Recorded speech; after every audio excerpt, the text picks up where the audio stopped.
시청자 여러분 안녕하십니까. 8월 4일 목요일 정오 뉴스입니다. 오늘 첫 소식입니다. 범죄 예방을 위해 경찰과 지역 주민들과의 유대 강화를 목적으로 해마다 실시하고 있는 내셔널 나이트아웃 행사가 뉴욕과 뉴저지를 비롯한 미 전역에서 실시됐습니다. 김상수 인턴 기자가 보도합니다. 범죄 예방을 위해 지역 주민과 경찰, 지역 정치인들이 한자리에 모이는 내셔널 나이트 행사가 한인 밀집 지역인 뉴욕 플러싱과 뉴저지 팰리세이즈 팍 등 미 전역에서 성황리에 진행됐습니다. 팰리세이즈 팍 경찰서가 펠팍 타운홀 앞 브로드 애비뉴에서 차량 통행을 막고 오후 6시부터 9시까지 진행돼 버인 카운티 셰리프국과 지역 주민 등 200여 명이 참석해 성황을 이뤘습니다. 펠팍 안에 있는 그 주민들 중에 청소년들이 많아요. 하이스쿨, 미들스쿨, 이번 대학 지역까지 그 많은 학생들이 있는 중에 마약을 한다든지 그 학생들에서 그 비뚤어진 학생들이 많잖아요. 이런 학생들을 어떻게 하면은 좋은 선구자가 되기 위해서 어떻게 선별을 할 수 있는 그런 방안을 모색해가지고 연례 행사를 이 경찰서 주최로 하고 있으며, 이번 행사는 범죄 및 마약 방지 인식을 강조하고 이웃과 경찰 간의 유대 강화, 지역별 반범죄 노력에 대한 참여 및 지지를 만들고 시민들의 범죄 대항에 잘 조직돼 범죄에 저항한다는 취지로 진행됐습니다. 범죄 예방 캠페인 내셔널 나이트 행사에서 경찰관들은 부스를 설치해 범죄 예방 지침서를 주민들에게 나눠주고 핫도그와 햄버거를 무료로 제공하는 등 주민들과의 유대 강화를 위해 유익한 시간을 보냈습니다. KNN 뉴스 김상수입니다. 운전 중 교차로 진입 시 노란 신호등이 켜진 상태에서 차량이 진입하게 될 경우 교통감시 카메라에 적발돼 벌금이 부과되는 것으로 알려져 운전자들의 각별한 주의가 요구됩니다. 주혜진 인턴 기자가 보도합니다. 뉴욕, 뉴저지 곳곳에 감시 카메라가 생겨나고 있는 가운데 운전 중 교차로 진입 시 노란 신호등이 켜진 상태에서 차량이 진입하게 될 경우 감시 카메라에 적발될 가능성이 높습니다. 노란불이면은 이제 빨리 지나가야지 하는 그런 마음을 갖고 있는데, 그러면 벌써 앞차하고도 위험하고, 그리고 또 이미 차가 중간에서 빨간불로 바뀌기 때문에 기계에서는 여지없이 티켓을 띄게 돼 있어요. 그러니까 노란불이다 그러면 아예 거기서 가시려고 하지 말고 그냥 정지하시는 게 굉장히 좋을 것 같습니다. 감시 카메라는 빨간 신호등을 무시하고 그대로 직진하는 차량과 빨간불일 때 우선 멈춤을 하지 않고 바로 우회전하는 차량의 번호판에 사진을 찍어 우편으로 벌금을 부과합니다. 교통 관련 티켓은 80불에서 85불 정도로 교통위반 벌점을 관장하는 뉴저지주 교통국이 현재 감시카메라에 의한 벌점은 부과하지 않고 있기 때문에 앞으로 주 교통국이 감시카메라에 의한 단속을 인정할 것으로 예상되므로 곧 벌점도 함께 부과될 것으로 예상됩니다. 감시카메라는 단속이 목적이 아니라 과속이나 신호위반에 따른 사고를 방지하고 경각심을 주기 위한 것으로 한인들의 교통법규 준수가 요구됩니다. KNN 뉴스 조혜진입니다. 미 상원의 민주공화 양당 지도부가 3일 한국 등 3개국과의 자유무역협정 이행 법안의 다음 달 처리 방침에 사실상 합의했습니다. 미 상원의 해리 리드 민주당 원내대표와 미치 매코넬 공화당 원내대표는 이날 리드 대표의 인터넷 홈페이지에 게재한 성명을 통해 의회 휴회가 끝난 직후 무역조정지원 TAA 제도 연장안을 처리한 뒤 3개 FTA 이행 법안을 처리하는 추진계획에 합의했다고 밝혔습니다. 성명은 또 최근 몇 주일간 두 대표의 보좌진이 처리 방안을 마련하기 위해 협의를 진행해왔고 이날 추진 계획이 마련됐다고 설명했습니다. 전 세계인을 유혹하는 뉴욕이 최근 수십 년간 대량 인구 유출을 경험하고 있다는 연구 보고서가 나왔습니다. 3일 뉴욕주 정책을 연구하는 한 싱크탱크 ECNYSP의 보고서에 따르면 지난 10년 동안 이주 등에 의한 뉴욕주의 인구 감소가 지난 1970년대 이후 최대 수준이었다고 합니다. 이 보고서는 인구 통계 조사 등에 대한 분석을 바탕으로 작성됐습니다. 보고서는 지난 10년간 160만 명의 뉴욕주 주민이 다른 주로 이주했다면서 항구 도시인 뉴욕이 역사적으로 미국의 관문 역할을 하고 있으나 높은 세금과 관료주의, 고물가가 거주자를 밖으로 내몰고 있다고 분석했습니다.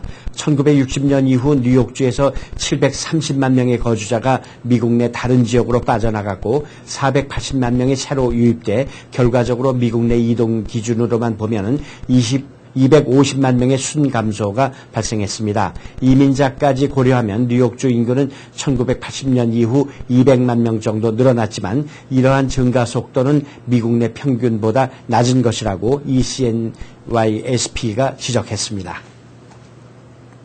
디폴트 시한을 목전에 두고 극적으로 부채 협상안을 타결시킨 오바마 대통령이 이제는 일자리 창출에 집중할 때라고 강조했습니다. 오바마 대통령은 상원이 부채 협상 증액안을 승인한 직후 앞으로는 새로운 일자리와 더 높은 임금, 빠른 경제 성장 등 미국인의 주된 관심사를 위해 계속 싸워나가겠다고 밝혔습니다. 오바마 대통령은 또 민주공화 양당이 미국 정계의 권력을 분점하고 있고 경제 발전의 책임도 함께 짊어져야 한다며 휴회 기간이 끝나는 즉시 의회는 초당적 조치를 취해야 한다고 촉구했습니다. 미 의회는 부채 상한 증액안에 대한 상하원 표결이 끝난 이날부터 사실상 한 달간의 휴회에 들어갔습니다. 석사학위 이상의 외국인 전문 인력과 기업가들에게 영주권 취득 기회를 완화시키는 안이 발표됐습니다. 2일 국토안보부 자넷 나폴리타노 장관과 이민서비스국은 국가에 이익을 주는 기업체를 운영하거나 외국인 전문 인력일 경우 취업이민 2순위나 취업 승인서 신청 과정이 필요 없는 EB2 국익 면제 조항을 통해 영주권을 신청할 수 있다는 안을 발표했습니다. NIW 해당자는 별도의 취업 승인서가 없어도 곧장 취업 이민 신청서와 영주권 신청서를 접수할 수 있습니다. 석사학위 이상 소지자의 경우 스폰서 없이도 영주권을 신청할 수 있는 길이 확대되는 것입니다. 국토안보부와 USCIS의 이번 조치는 미국의 경제를 활성화시키기 위한 것으로 외국인 기업가들의 투자 유치를 끌어올려 일자리 창출을 늘리겠다는 그런 의지로 풀이됩니다. 한국방송통신위원회가 3일 스마트폰 이용자의 위치 정보 수집 저장으로 사생활 침해 논란을 일으킨 애플과 구글에 대해 세계에서 처음으로 제재를 내린 데 대해 미국을 포함한 세계 통신업계와 언론들이 주목하고 있습니다. 이들이 한국 정부의 조치에 주목하는 것은 무엇보다도 이번 조치가 이미 위치 정보의 프라이버시 침해와 관련해 애플 등에 대해 조사를 벌이고 있는 미국과 프랑스 등 다른 국가들의 결정과 각종 소송 등에 영향을 미칠 수 있다는 판단에 따른 것으로 보입니다. 지난 4월 영국의 연구원들에 의해 촉발된 애플과 구글 등의 위치 정보 수집, 저장에 따른 사생활 침해 논란은 이번 한국 정부의 조치로 인해 전 세계적으로 또 한 차례 파장을 낳을 것으로 전망되고 있습니다. 자동차 산업이 고용 등 여러 측면에서 다른 어떤 부문보다 미국 경제 회복을 주도할 수 있을 것으로 진단됐습니다. 컨설팅 전문업체 KPMG가 각 산업계 경영진을 대상으로 조사한 바에 따르면 자동차 업계는 내년 다른 부문보다 더 많은 인력 채용과 자본적 지출에 나설 계획입니다. 자동차 업계 경영진의 62%가 내년에 인력 채용을 예상하고 있다고 대답, 전체 조사자들의 고용에 대한 긍정적 응답 비율 평균 52%를 능가했습니다. 또 시설 투자 등 자본 지출에 관해서도 조사 대상 자동차 업계 인사 100명 중 71%가 내년에 증가를 기대 조사자 전체의 관련 비율보다 훨씬 높았습니다. 미국은 2년 전 경기 침체의 늪을 벗어났지만 실업률이 여전히 9%를 넘어서고 소비자 신뢰는 이달 초 거의 2년 반 내 최저를 기록했습니다. 미 자동차 산업이 전면 회복되기까지는 앞으로 수년이 소요될 수 있지만 향후 10여 개월 동안 더 개선될 것으로 예상됩니다. 미국 경제는 제조업이 완연히 위축되는 반면 금융과 헬스케어 등 비생산 부문의 비중은 꾸준히 늘어나면서 경제 구조가 왜곡돼 결국 지금과 같은 채무 위기를 맞았기 때문에 이를 계기로 성장을 회복하기 위한 새로운 경제 모델을 짜야 한다고 월스트리트저널 칼럼니스트가 4일 지적했습니다.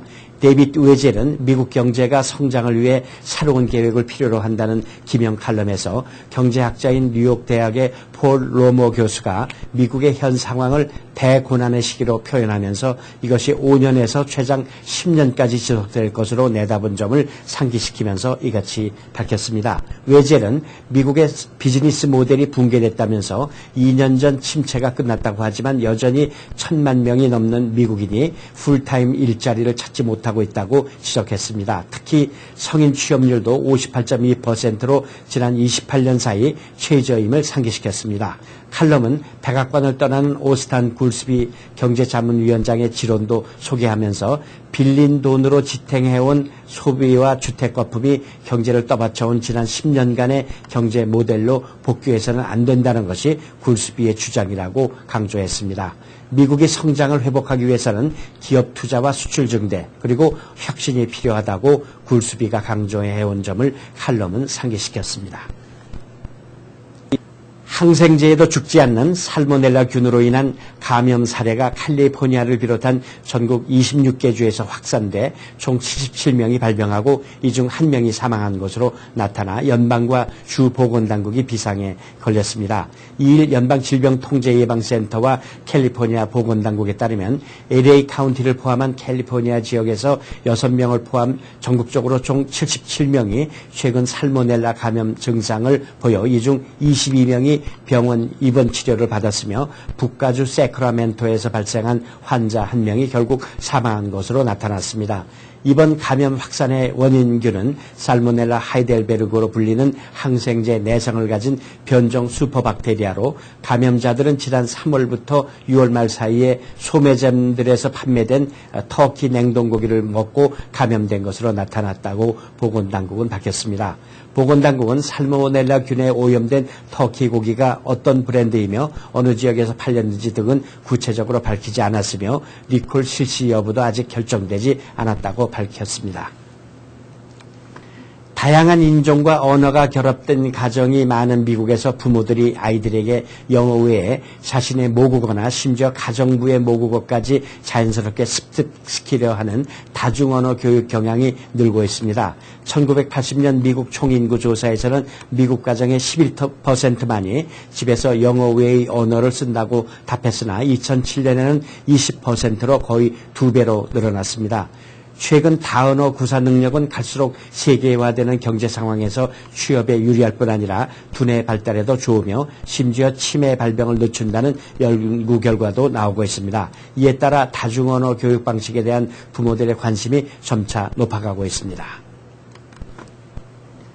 미국에서 판매되고 있는 유아용 자동차 보조 의자의 절반 이상이 인체에 유해한 화학물질을 포함한 것으로 나타났습니다. 미시간주 소재 비영리 환경단체인 생태학센터는 150여 종의 자동차 보조 의자 중 60%에서 브롬이나 염소와 같이 인체에 해로운 화학물질이 검출됐으며 이는 폴리염화 비닐이 사용됐다는 것을 의미한다고 밝혔습니다. 미 환경보호청에 의해 발암물질로 분리된 PVC는 쓰레기장에서 소각될 때 면역체계와 생식계에 유해한 다이옥신을 방출하는 것으로 알려졌습니다. 생태학센터는 성명을 내고 차에서 발생하는 열과 자외선은 이러한 화학물질의 분해를 촉진해 독성을 강화시킬 수 있다고 밝혔습니다.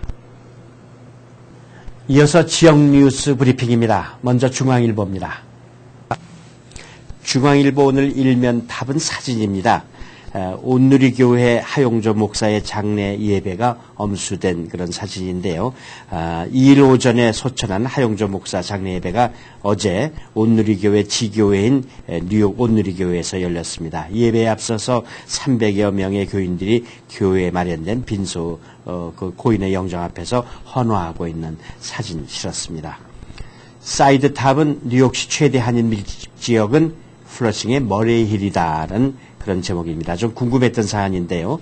뉴욕시에서 한인이 가장 많이 사는 타운은 좀 조그만 타운으로 단위를 좁혀서 플러싱 머레이힐인 것으로 조사가 됐습니다. 이 머레이힐은 동서로 파슨즈 볼바드와 유토피아 파크웨이 그리고 남북으로는 샌포드 애비뉴와 베이사이드 애비뉴에 이르는 그 사각형 지역입니다.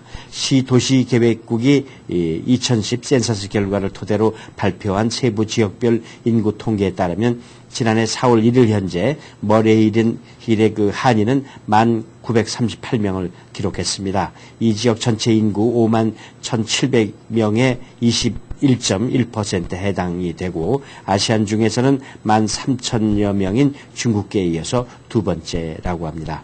그리고 나서 머레이힐 다음으로 한인이 많은 것은 플러싱 다운타운으로 6,791명으로 나타났습니다. 다음 소식은 뉴욕 중앙일보 주최 제4회 교육박람회가 오는 9월 3일 베이사이드 중앙 퀸스 중앙장로교회에서 열리게 되는데 이 행사는 실전교육 엑스파일이라는 주제로 실질적인 정보와 대입 준비 프로그램들을 제공한다고 합니다. 특히 이번 그 세미나에는 스탠퍼드 대학생으로 LPGA 투어에서 활약 중인 미셸 위성미가 특별 게스트로 나와서 목표의식을 주제로 성공 경험담을 나눠준다고 합니다. 다음 소식은 퀸스의 주상복합 건물 늘린다는 제목입니다. 퀸스 써니사이드와 우드사이드 일대 상권 개발이 활발해진다고 하는데 뉴욕시 의회는 도시계획국이 발의한 이 지역 130개 블럭의 토지 용도 변경안을 최근에 승인했다고 합니다. 이에 따르면 대로변 상가 지역 개발은 허용이 되고 주택가는 제한된다고 합니다. 퀸스 불바드와 그린포인트 애비뉴 그리고 로즈벨트 애비뉴 등지는 상용 건물뿐 아니라 주거용 아파트의 신축이나 증축이 허용된다고 합니다.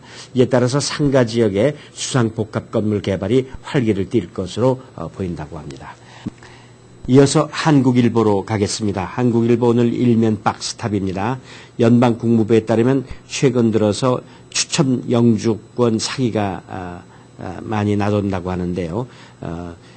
추첨 영주권에 당첨됐다는 편지를 보내가지고 수석 비용을 요구하는 사기 이메일이나 편지가 무차별적으로 발송되고 있다고 합니다. 이에 따라서 피해자들도 속출하고 있다고 하는데 사기범들은 미국 국기나 연방정부 빌딩 이미지가 들어있는 이메일이나 편지를 이용해서 정부기관을 사칭하고 추첨 영주권 발급을 위해 여권 사진과 여권 복사본 그리고 800여 달러의 수수료 등을 우편으로 보낼 것을 요구하고 있습니다. 이와 관련해서 국무부 측은 연방정부는 추첨 영주권 당첨자들에게 별도의 당첨 통지를 보내지 않는다는 것을 명심해야 된다. 그리고 영주권 추첨 사이트에서 당첨 여부를 확인할 수 있다고 경고했습니다. 다음 소식은 냉동 칠면조 먹고 살모넬라 균에 감염됐다고 합니다. 한 명이 사망을 했군요. 연방농무부는 어제 전국 시중에서 유통되는 카길사 제조 칠면조 냉동고기 3,600만 파운드에 대해서 전격 리콜을 단행했습니다. 뉴욕주를 포함한 전국 26개 주에서 77명이 해당사의 그 냉동 칠면조를 먹고 살모넬라균에 감염돼 그중 한 명이 사망했기 때문이라고 합니다. 다음 소식은 메디케어 혜택 줄면 어떡하나 하는 그런 제목을 달았습니다. 연방정부의 부채 상한 증액안이 대통령의 서명으로 법제화된 가운데 한인을 비롯한 소수계 사회복지단체들 사이에 메디케어 등 복지예산 삭감에 대한 우려의 목소리가 높아지고 있는 상황이죠.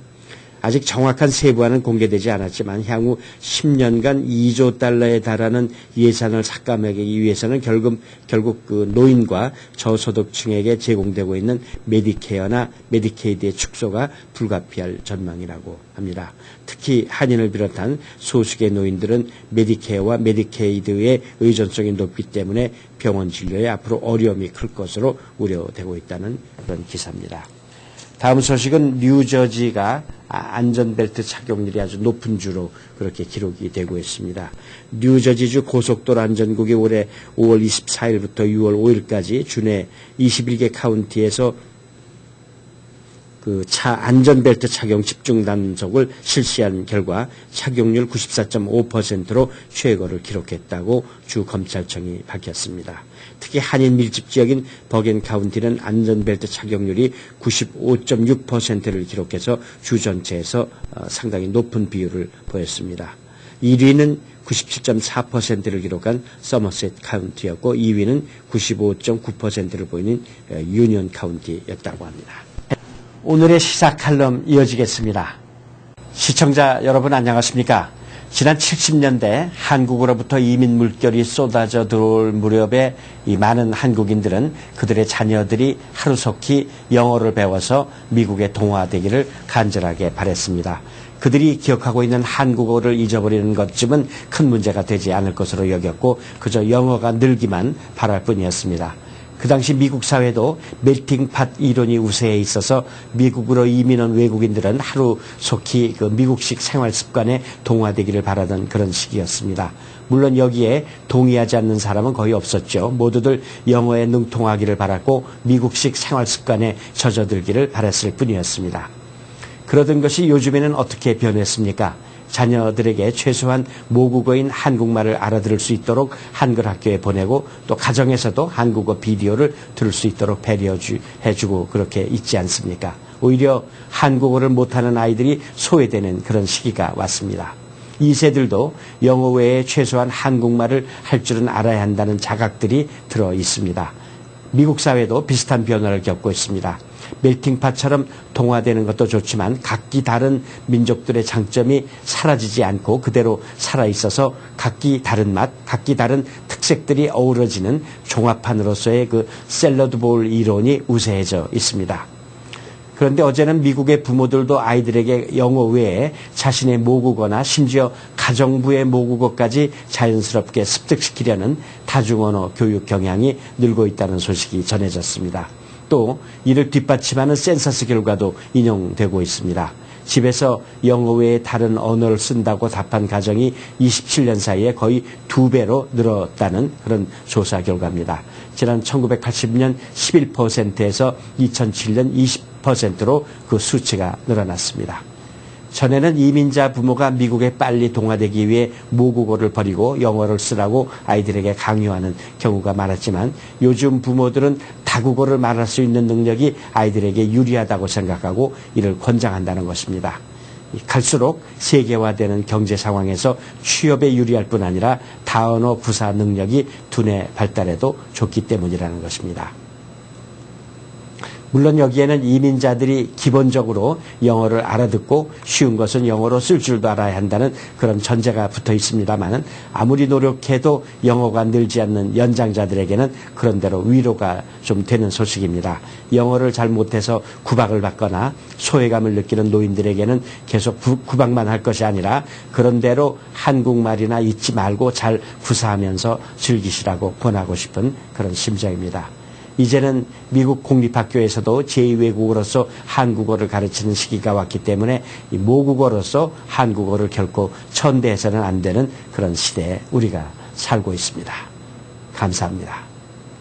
계속해서 한인사회 소식입니다. 한인사회 행사 안내입니다. 플러싱 마클레이 애베뉴에서 2일 미 전역 경찰국이 운영하는 내셔널 나잇 아웃 어게인스트 크라임 행사가 진행됐습니다. 플러싱 지역에서도 다문화 주민들과 함께 뉴욕 가정상담소가 참여했습니다. 이 행사에는 2,000여 명의 다문화 지역 주민이 참여해 즐거운 오후 시간을 보냈습니다. 애쉬켄 미술학원이 브루클린 커뮤니티 후원으로 전시회를 개최합니다. 요즘 크게 부각되고 있는 노스 브루클린에 대한 영 아티스트들의 생각을 작품으로 표현한 전시입니다. 오는 8월 27일까지 전시될 예정이며 미술 애호가 여러분들의 많은 참여 바랍니다. 대뉴욕지구 한인의류협회가 9월 18일부터 20일까지 맨해튼 제비치 컨벤션 센터에서 열리는 트레이드쇼에 참가합니다. 의류협회 회원사 4개 업체와 영디자이너 4명의 작품 60여 점 중 한국 섬유 작품 30점을 무대에 올려 특별히 한국 섬유의 세계화 문을 여는 계기가 될 전망입니다. 그레이스 맥 뉴욕주 하원 의원과 피터 부시 의원은 뉴욕 플러싱 커뮤니티 경로센터 지원을 강구하고 있습니다. 플러싱 노던 블루바드 선상에 RKO 듀에러를 재건축해 6,000 스퀘어핏 상당을 플러싱 커뮤니티 경로센터 측에 노인들을 위한 무료 급식과 문화공간 등으로 제공하기로 했습니다.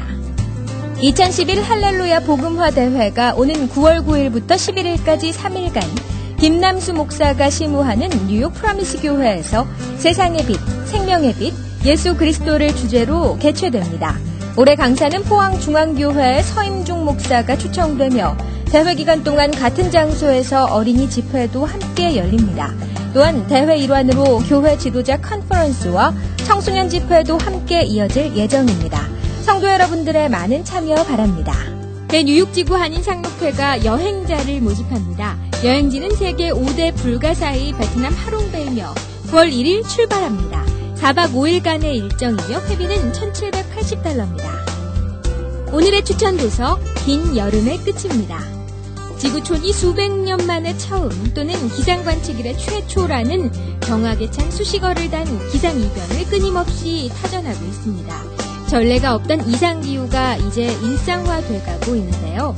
가인 듀마노스크는 몇몇 사례가 앞으로 인류와 문명이 겪어야 할 운명의 전조일지도 모른다고 긴 여름의 끝에서 말하고 있습니다. 한인사회 행사 안내는 여러분과 함께하는 코너입니다. 내가 속한 작은 모임부터 비영리단체, 봉사단체, 문화, 교육, 예술단체 등 다양한 모임의 소식을 기다리고 있습니다. 사진과 함께 방송하고자 하는 내용을 이메일 또는 팩스로 보내주시면 선별의 한인사회 행사 안내 코너를 통해 방송해드립니다. 자세한 사항은 MKTV KNN 방송 보도국으로 연락 바랍니다. 이상으로 8월 4일 목요일 정오뉴스 모두 마치겠습니다. 시청해 주신 여러분 감사합니다.